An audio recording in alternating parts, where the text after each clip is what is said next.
Benden erteceksen ha? Sen benden erteceksen ya yok. Benden erteceksen ha? Çekeceksen benden. Cehenneme kurdu. Benden erteceksen ha?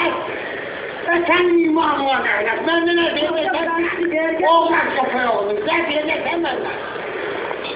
O sahibi bir olsalı. Zehir olsalı. Dert olsalı. Azgar olsalı. Bak orada köpek. Ayıp köpek. Bunlar köpeği olun kızımından erkek benden. Erkek benden. Köpeği olun adam erkek. Sen onu seni bunu öldüreceğim erkek.